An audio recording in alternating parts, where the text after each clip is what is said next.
주님이 인정하시는 큰 자라는 제목으로 말씀 전합니다. 제가 며칠 전에 이런 생각을 해본 적이 있습니다. 제가 이제 학교를 졸업한 지 꽤 오랜 세월이 지났지만 여전히 이제 상상을 해보면 준비 없는 시험을 치르는 것에는 마음에 두려움이 있습니다. 2001년에 제가 나이 41에 이제 신학대학원에 입학을 했습니다.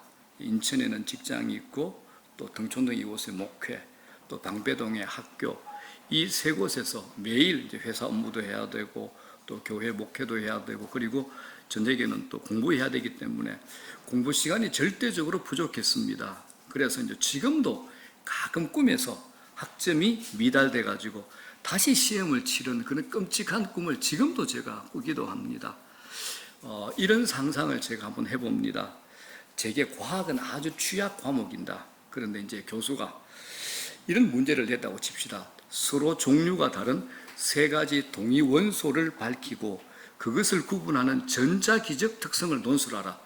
저는 이게 문제도 이해 못하겠습니다. 이런 시험 문제를 제가 받았다고 칩시다. 저는 이 문제가 무슨 말인지 이게 무슨 개념의 문제인지 도통 아는 바가 없습니다. 그저 사슴과 동위 원소들이 푸른 초장과 쉴만한 물가에서 뛰노는 이 성경 말씀만 떠오를 뿐입니다. 시험 문제와 저희 생각이 연결이 안 되는 겁니다. 그래서 고통스러운 시험 시간 90분이 지나가고 저는 교수님에게 백지의 시험 답안지를 제출합니다. 그런데 그 순간 놀라운 일이 벌어집니다. 아무것도 쓸 수 없었던 백지의 답안지가 교수의 서류함에 들어가려는 순간 제가 한 번도 만난 적이 없고 본 적이 없는 어떤 사람이 나타나 저의 답안지를 낚아채더니 내 이름을 지우고 자기 이름을 거기에 적어 넣는 겁니다. 자기 답안지에 내 이름을 적어 넣었습니다. 얼마 후에 성적이 나왔습니다. 나는 합격했고 그 사람은 낙제를 냈습니다. 나는 그 사람의 점수를 받았고 그 사람은 시험 문제에 아무것도 써넣지 못해서 0점을 받은 나의 점수를 받게 된 겁니다. 물론 대학에서 실제로 이런 일이 일어날 가능성은 거의 없습니다. 그런데 여러분, 이게 예수님께서 이 세상에 30년 동안 살면서 우리를 위해 하신 일을 위해 보여주는 가장 좋은 비유가 됩니다. 예수님은 우리가 살았던 얼룩진 죄의 삶의 터전에 우리 이름을 다 지우고 자신의 이름을 대신 그 자리에 적어 넣으셨습니다. 나의 징벌, 나의 두려움, 나의 더러운 저주 같은 무서운 것들이 다 그분의 것이 되었고 그분의 공로가 우리의 것이 되었습니다. 우리가 당해야 될 죽음을 그분이 대신 담당하셨습니다. 신학자들은 이것을 위대한 교환이라고 얘기합니다. 위대한 교환. 이걸 복음이라 그러죠. 성경은 예수 믿고 복음의 은혜 안에 갇혀있는 우리들에게 예수의 생명이 너희들 안에 있다라고 얘기합니다. 여러분, 예수 믿는 우리 안에는 예수님이 저 바깥에 계신 게 아니라 예수의 생명이 우리 안에 있습니다. 요한일서 5장 12절 이렇게 얘기하죠. 시작. 아들이 있는 자에게는 생명이 있고 하나님의 아들이 없는 자에게는 생명이 없느니라. 자, 물어보겠습니다. 여러분들 안에는 예수의 생명이 있습니까? 우리는 예수의 생명이 있는 자들입니다. 자, 이 약속의 말씀을 한 곳 더 보고 믿음의 확증을 해봅시다. 우리 믿음의 대못을 꽉 치는 겁니다. 고린도후서 13장 5절. 이 말씀을 암송하면 좋겠어요. 다 같이 시작. 너희는 믿음 안에 있는가? 너희 자신을 시험하고 너희 자신을 확증하라. 예수 그리스도께서 너희 안에 계신 줄을 너희가 스스로 알지 못하느냐? 그렇지 않으면 너희는 버림받은 자니라. 아멘.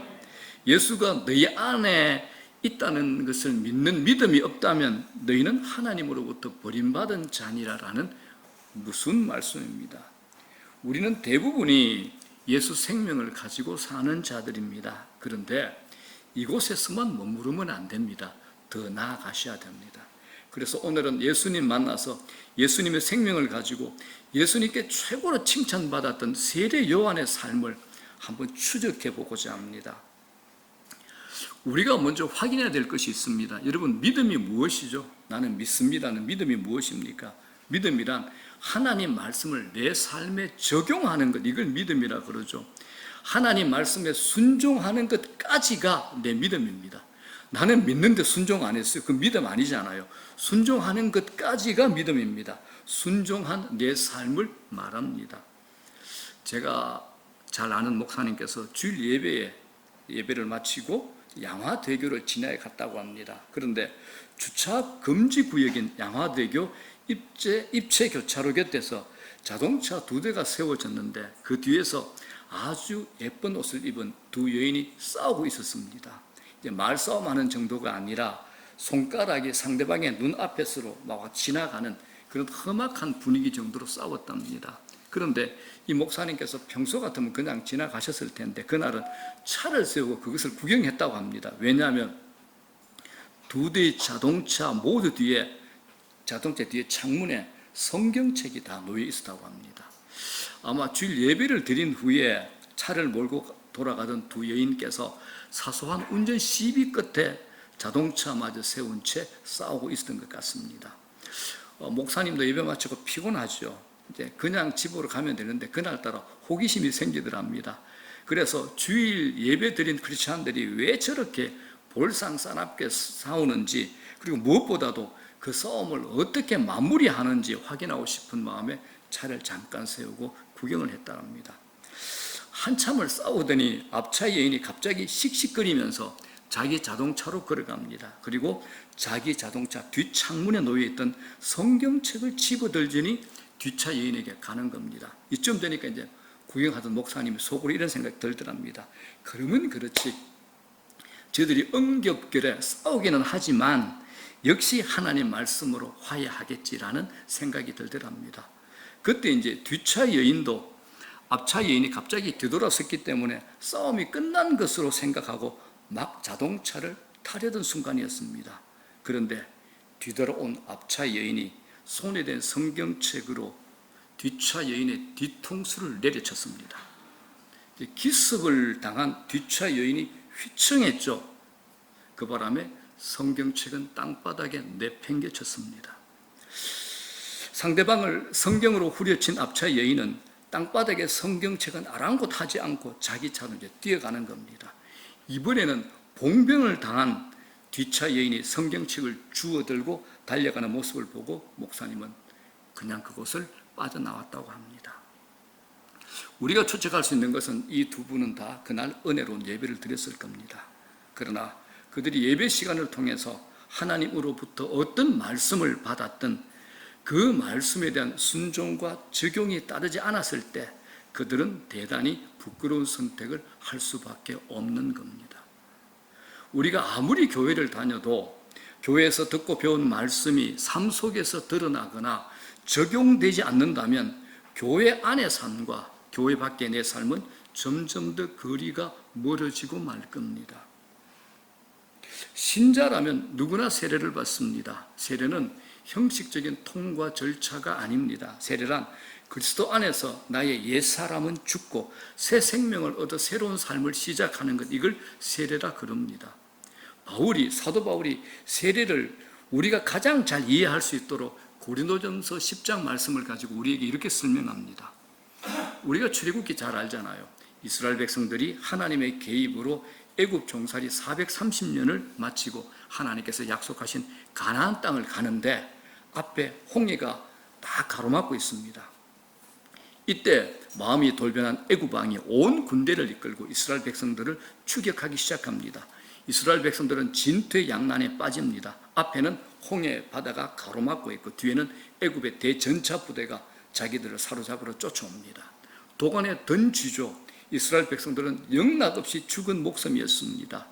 그때 하나님께서 개입하셔서 홍해를 갈라주십니다. 이스라엘 백성들이 전부 무사히 홍해를 건너죠. 새 생명을 얻은 겁니다. 죽은 목숨이었는데 하나님 은혜 안에서 새 생명을 얻은 겁니다. 자, 이게 끝이 아닙니다. 여기서 중요한 사실이 있습니다. 이스라엘 백성들이 홍해를 건넨 뒤에 홍해 바다가 원래대로 다시 합쳐진 겁니다. 다시 합쳐진 겁니다. 이를테면 이스라엘 백성들이 애굽으로 되돌아갈 길이 사라진 거죠. 그들에게 남은 게 뭡니까? 오직 하나님 말씀을 쫓아서 가나안을 향해 가는 것뿐입니다. 이게 세례의 올바른 의미가 됩니다. 내가 예수 믿는다는 것은 예수 생명을 얻은 것으로서 나의 옛날의 삶으로 되돌아가지 않고 주님의 말씀을 쫓아 주님의 말씀을 내 삶에 적용하며 살아가는 것, 이게 세례의 참된 의미가 됩니다. 그런데 애굽에서 이때 탈출한 세대들은 전부 실패했습니다. 그들이 건넜던 홍해가 다시 합쳐져 애굽으로 되돌아갈 길이 없어졌지만 그들의 마음속에는 늘 애굽으로 되돌아가고 싶은 길이 있었습니다. 그래서 매일 하나님께서 만나와 메추라기를 내려주면서 그걸 먹으면서도 하나님 말씀을 멀리하고 자기 욕망에 사로잡혀 그들은 모두 결국 광야에서 다 죽었습니다. 이스라엘 백성은 홍해 세례라는 엄청난 은총을 받고서도 단지 그것을 외적인 자랑거리로 삼았을 뿐 하나님의 말씀에 순종을 위한 영적 세례가 되지는 못했던 겁니다. 이 말씀의 연장입니다. 오늘의 등장인물 세례 요한입니다. 세례 요한만큼 예수님만큼 큰 칭찬을 받은 사람은 없습니다. 자, 마태복음 11장 11절에 뭐라 그럽니까? 시작. 여자가 낳은 자 중에 세례 요한보다 큰 이가 일어남이 없도다 그럽니다. 그런데 여러분 성경 읽어보셨잖아요. 예수님의 이런 평가에 솔직히 공감이 안 갑니다. 세례 요한의 생애를 한번 생각해 보십시오. 세례 요한은 아주 늙은 부모 사이에서 기적적으로 태어난 외동 아들입니다. 그는 30세가 되도록 일반 사람들과 전혀 다른 환경에서 자라죠. 왜냐하면 광야에서 생활해 메뚜기와 석청을 먹어 또 평생 포도주를 입에 대지 않았습니다. 또 세례 요한은 결혼도 하지 않았습니다. 그런데 그런 그가 30대 초반에 모든 이스라엘 백성들의 주목받는 위대한 선지자의 위치에 오르지만 그의 인기도 잠깐입니다. 1년 정도 혜성처럼 나타났다가 초라하게 사라집니다. 그의 마지막은 너무 비참합니다. 당시에 헤롯 왕이 자기 동생의 부인을 취해서 왕비를 삼습니다. 이걸 세례 요한이 직설적으로 지적을 하죠. 그것 때문에 세례 요한이 감옥에 투옥이 됩니다. 얼마 후에 간교한 이 왕비에 의해 가지고 세례 요한은 목이 베입니다. 그 머리가 쟁반에 담겨 많은 사람의 구경거리가 됩니다. 이런 비참한 인생을 사는 세례 요한을 두고 왜 예수님께서 여자가 낳은 자 중에서 가장 큰 자라고 하셨는지 우리는 얼른 납득이 되지 않습니다. 자, 이 배경을 한번 살펴봅시다. 예수님께서 공생애 사역을 처음 시작하셨을 때 세례 요한은 어땠는가? 인기가 하늘을 찌를 듯 했습니다. 예루살렘과 온 유다와 요단강 부근의 사람들이 다 그에게 나와 자신의 죄를 회개하고 고백하고 그에게 세례를 받습니다. 그의 메시지는 사람들 마음에 깊이 파고들었죠. 그가 선포하는 회개하라 천국이 가까워왔느니라 라는 외침은 수많은 사람들의 양심을 건드립니다. 그 메시지를 들은 많은 사람들이 죄를 고백하고 세례 요한에게 세례를 받습니다. 이제 세례 요한은 정신적인 지도자로 우뚝 섰습니다. 모든 사람들의 시선을 한 몸에 받게 된 겁니다. 바로 이때 누가 등장합니까? 예수님이 등장하신 겁니다. 처음 한두 달은 사람들의 눈에 세례 요한이나 예수님이 구별이 없어 보입니다. 사역도 비슷하잖아요. 회개하라 천국이 가까워니라 세례 주는 거. 그런데 한 두 달 지나고 보니까 상황이 완전히 달라지는 겁니다. 예수님 주변에 사람들이 구름대처럼 몰려드는데 세례 요한의 주변에는 점점 사람들의 발길이 뜸해지기 시작하는 겁니다.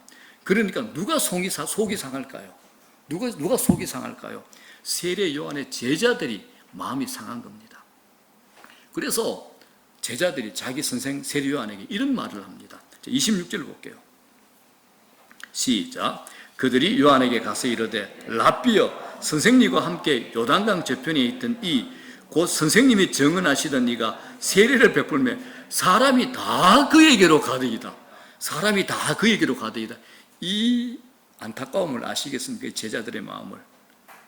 선생님이 말씀하시던 그분 예수 그리스도께서 세례를 주는데 사람들이 전부 다 그 사람에게 갑니다. 제자들은 사람들이 전부 예수님에게만 몰려가는 걸 보게 된 겁니다. 자기들이 존경하던 선생님이 사람들의 관심으로부터 멀어지니까 제자들이 민감한 반응을 보인 겁니다. 아마 그들은 자기 선생에 대한 존경과 사랑이 크면 클수록 예수님에 대한 감정은 좋지 않을 겁니다. 자기들이 따르던 선생이 하루아침에 사람들의 관심 밖으로 밀려나는 것을 보고 견디지를 못하는 거죠. 자, 이런 상황에서 지도자, 리더는 두 가지 문제에 봉착하게 됩니다. 두 가지 문제. 하나, 먼저 자신에게 관련된 겁니다. 자신은 이제 조용히 사라져야만 하는 허탈감을 어떻게 처리해야 하느냐. 이게 이제 지도자가 갖고 있는 문제입니다. 많은 목회자들, 또 많은 리더들이 이 문제에 다 봉착합니다. 또 하나 있습니다. 그의 제자들입니다. 경쟁자들을 질투하는 것을 보고 있는 제자들 바라보는 겁니다. 이럴 때 지도자가 어떤 태도를 취하느냐가 굉장히 중요합니다. 그 지도자의 됨됨이를 지어볼 수 있는 잣대가 되기 때문입니다. 우리는 이 지점에서 세례 요한에 대한 예수님의 평가가 정확하다는 것을 볼 수 있습니다. 세례 요한의 제자들이 모든 사람이 다 예수님에게로 가버린다고 할 때 세례 요한 본인이 뭐라고 말합니까? 이런 고백을 합니다. 27절 시작. 요한이 대답하여 이르되 만일 하늘에서 주신 바 아니면 사람이 아무것도 받을 수 없느니라. 여러분, 이 말씀은 우리가 살아가면서 평생 마음에 담아둬야 될 굉장히 중요한 말씀이 됩니다. 누구든지 하나님이 주신 만큼 일할 수 있고 하나님이 높이신 만큼 높아질 수 있는 겁니다. 바꾸어 말하면 하나님이 주시지 않으면 아무도 그것을 받을 수 없고 그것을 쓸 수 없다라는 겁니다. 사람의 인생과 그의 소유한 모든 것은 다 하나님이 주셨다는 겁니다. 사람이 많은 것도 사람이 떠나는 것도 하나님의 뜻 안에 있다는 겁니다. 그래서 세례 요한은 자기 인생에 대한 하나님의 섭리를 철저하게 믿었습니다. 자, 사랑하는 여러분, 우리가 이 말씀, 이 사실을 믿는다면 우리는 내 자신을 다른 사람과 비교할 필요 없습니다. 또 다른 사람들로부터 비교당할 이유가 없는 겁니다. 1등 못했다고, 남보다 뛰어나지 못하다고 좌절할 필요 없습니다.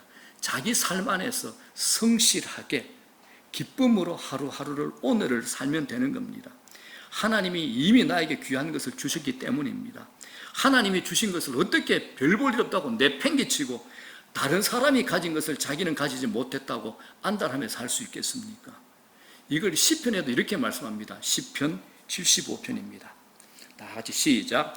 물은 높은 일이 동쪽에서나 서쪽에서 말미암지 아니하고 남쪽에서도 말미암지 아니하고 오직 재판장이신 하나님이 이를 낮추시고 저를 높이시느니라. 아멘.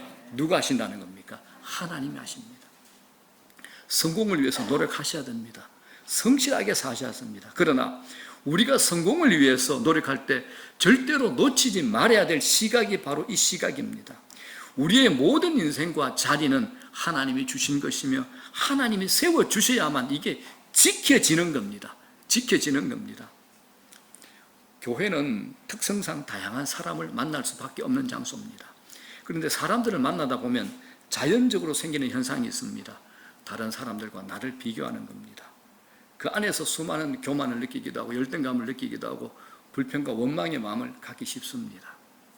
제가 우리 집사람한테 어제 처남에게 허락도 안 받고 이 간증을 좀 해야 되겠습니다. 짧은 간증인데, 저희 장모님이 99에 이제 얼마 전에 소천하셨는데 저희 장모님의 대소변을 제 처남이 다 받았습니다. 10년 넘게 받았습니다. 자기 하는 일을 멈추었죠. 그냥 오직 어머니였습니다. 아주 잘 섬겼습니다. 누나들이 요양병원에 모시자. 너 너무 힘들대도 아니야 누나, 내가 엄마 모실게요 하고 모셨습니다. 그런데 이 처남이 교회에 가서 상처를 받는 겁니다. 남성교육을 쭉 얘기하다 보면 연봉의 얘기가 나오고 직장 얘기가 나오는 거예요. 자기는 엄마를 복양하기 위해서, 섬기기 위해서 또 자기가 직장을 그만두고 하는데도 이게 마땅히 할 말이 없는 겁니다. 그런데 이걸 가지고 은근히 사람을 무시하던 한 눈빛을 자기가 느끼게 된 겁니다. 이걸 고백하는데 처남인데 목사인 저한테 얘기를 하는데 참 무슨 할 말이 없더라고요. 우리 그렇지 않습니까, 여러분? 하나님 만나러 교회에 왔는데 교회 안에서 서로 비교하고 비교당하다가 시험 들어 교회를 떠난 사람들이 많다는 거 우리 얘기 듣잖아요. 교회는 하나님 만나는 곳입니다. 하나님 예배하고 자신이 누구인가를 깨달아 하나님의 능력을 맛보고 그 기쁨을 누리는 곳이 바로 교회라는 겁니다. 그런데 교회에서 사람 보고 비교하고 비교당하다가 망하는 겁니다. 그러므로 여러분, 비교도 하지 않아야 되지만 나는 늘 비교당한다, 이런 마음이 드시는 분들은 세례 요한을 통해서 좀 배우셔야 됩니다. 고린도전서를 보게 되면 조금 잘 사는 삶을 위해서 바울이 이런 얘기를 합니다. 자, 고린도전서 4장 7절 한번 볼게요. 공동 번역에 시작. 도대체 누가 여러분을 남보다 낫다고 보아줍니까? 여러분이 가지고 있는 것은 모두 하나님께로부터 받은 것이 아닙니까? 이렇게 다 받은 것인데 왜 받은 것이 아니고 자기의 것인 양 자랑합니까? 이걸 또 예수님께서 마태복음 25장에 달란트 비유를 가지고 기가 막히게 또 이렇게 설명하십니다. 예수님께서 어떤 사람에게 이렇게 비유를 하죠. 주인이 하인에게 1달란트를 맡겼다. 그리고 다른 한 사람에게 몇 달란트 맡겼죠? 2달란트. 그리고 마지막 한 사람에게는 5달란트 맡깁니다. 1달란트, 2달란트, 5달란트. 그런데 그들이 장사를 해서 맺은 열매를 생각해 보십시오. 2달란트 받은 사람은 2달란트를 남겨서 4달란트가 되었습니다. 이 4달란트는 절대 5달란트를 받은 사람의 것을 넘지 못하는 겁니다. 왜 처음에 주인이 3달란트를 맡기지 않았을까요? 그러면 3달란트를 받아서 3달란트 남기면 6달란트가 될 텐데, 그러면 처음 5달란트 받은 사람보다 더 많아지는 겁니다. 그런데 성경은 몇 달란트 맡겼다 합니까? 2달란트 맡겼다고 합니다. 2달란트는 2달란트를 그대로 남겨도 4달란트입니다. 이게 하나님이 우리에게 허락하신 은사의 비밀입니다. 저는 제게 주신 하나님의 달란트가 있습니다. 제가 지금부터 죽을 때까지 1시간도 잠자지 않고 열심히 목회를 해도 한경지 목사님이나 옥하는 목사님이나 조용기 목사님처럼 목회를 하지 못할 겁니다. 제가 24시간 기도하고 공부를 해도 로이드 존스 목사님처럼 깊은 설교를 하지 못할 겁니다. 그러면 저는 나는 왜 이럴까? 비교하고 낙심하다고 주저앉아야 됩니다. 그러나 저는 비교하지 않습니다. 좋은 것은 자극을 받고 본받으려 하지만 비교는 하지 않습니다. 저는 시골에서 7명, 8명 데리고 최선을 다해서 목회하는 분이나 선교지 무슬림 지역에서 한 생명에게 복음을 전하려고 목숨을 거는 선교사들이 대형 교회에서 목회하는 목사님보다 못하다고 생각하지 않습니다. 달란트를 가지고 생각해 보십시오. 왜냐하면 하나님께서 맡기신 것이기 때문입니다. 우리가 이 땅에서 모든 사명을 마치고 주님 앞에 갔을 때 주님은 우리 삶의 사이즈나 큰 일을 한 것을 묻지 않을 겁니다. 내가 네게 맡긴 거 어떻게 했느냐라고 물을 겁니다. 내가 네게 맡긴 사명대로 충성했느냐라고 물을 겁니다. 그래서 성경은 얘기하죠. 맡은 자들에게 구할 것은 충성이니라. 세례 요한의 훌륭한 점이 이제 더 드러납니다. 28절 이렇게 세례 요한이 고백합니다. 시작. 내가 말한 바 나는 그리스도가 아니요 그의 앞에 보내심을 받은 자라고 하는 것을 증언할 자는 너희니라. 세례 요한은 평소에도 제자들에게 분명하게 밝힌 사실이 있습니다. 나는 그리스도가 아니야. 나는 예수님을 증거한 광야의 작은 소리일 뿐이야. 이게 하나님께서 내게 귀하게 주신 소명이야라는 겁니다. 당시에 세례 요한은 여러분 한번 생각해 보십시오. 마음을 조금만 잘못 먹어도 자신이 메시아라고 주장할 수 있는, 착각할 수 있는 처지였습니다. 주위의 바리새인들이 이렇게 얘기하죠. 당신 메시아 아니야라고 떠보는 사람들이 있었습니다. 그리고 그를 메시아라고 믿는 자들도 적지 않았습니다. 경력만 보면, 스펙만 보면 세례 요한이 예수님보다 앞섰습니다. 예수님은 30세가 되도록 먼지를 뒤집어쓰고 뭘 하셨습니까?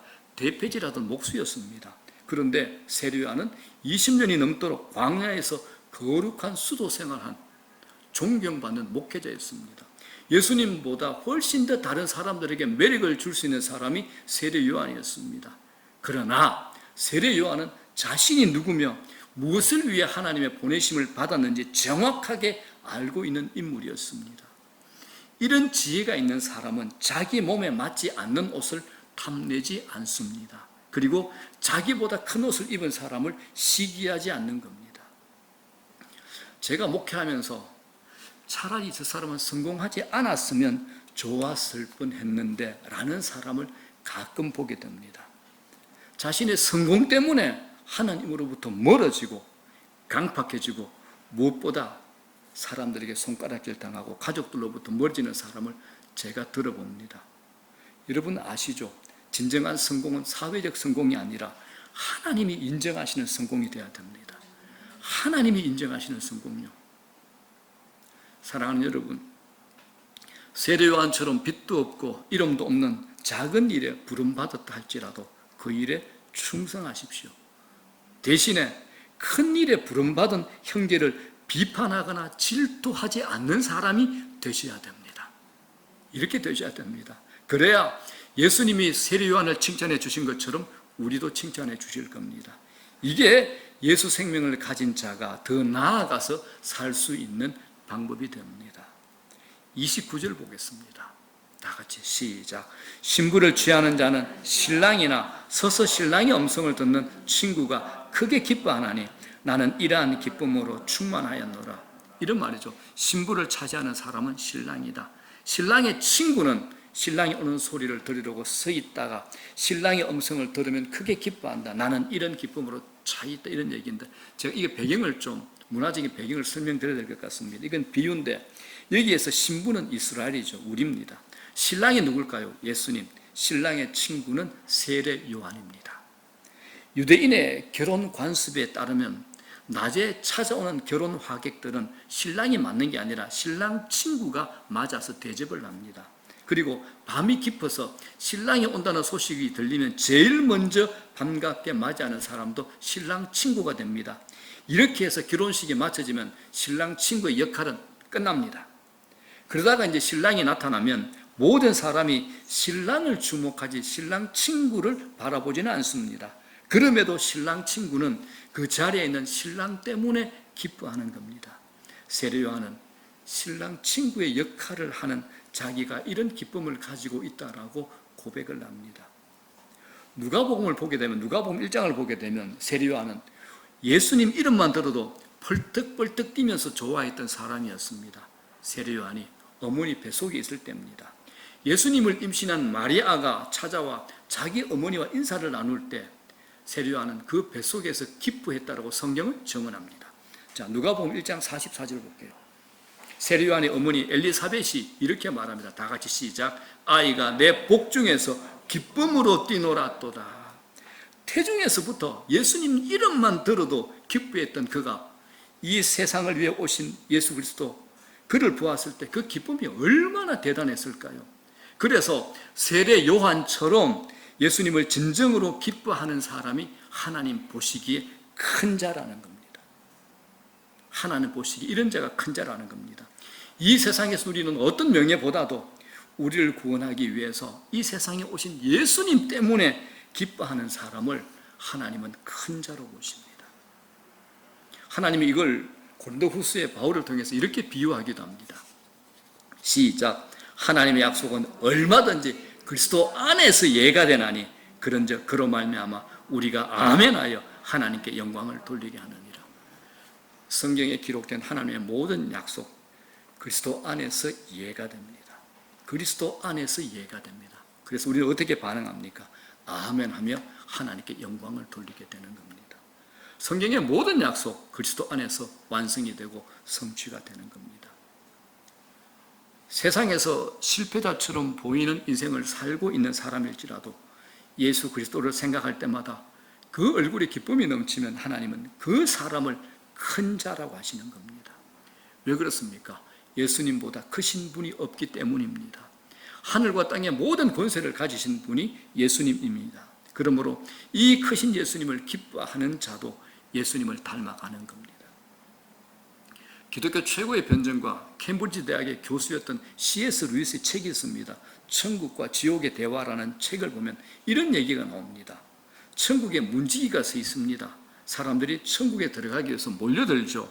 그때 문지기가 한 사람씩 붙들고 이런 말을 합니다. 이렇게 질문을 합니다. 당신은 예수님을 알고 나서 그 예수님 때문에 참을 수 없는 기쁨을 가지고 있습니까? 그리고 그 기쁨을 가지고 이 자리에 나왔습니까? 라고 이렇게 질문을 합니다. 비록 우화에 불과하지만 매우 중요한 진리를 우리에게 가르쳐주고 있습니다. 문지기가 왜 그런 질문을 했을까요? 천국은 예수님이 최고의 기쁨이라고 고백하는 자들이 들어갈 수 있는 곳입니다. 천국이 어떤 곳입니까? 예수님으로 충만한 곳입니다. 모든 영광이 예수님에게 집중되어 있는 곳이 천국입니다. 사랑하는 여러분, 세례 요한처럼 예수님을 기뻐하는 자가 되십시오. 그래서 하나님이 인정하시는 큰 자, 하나님으로부터 인정받는 큰 자, 이런 자가 되시기를 주의 이름으로 축원합니다.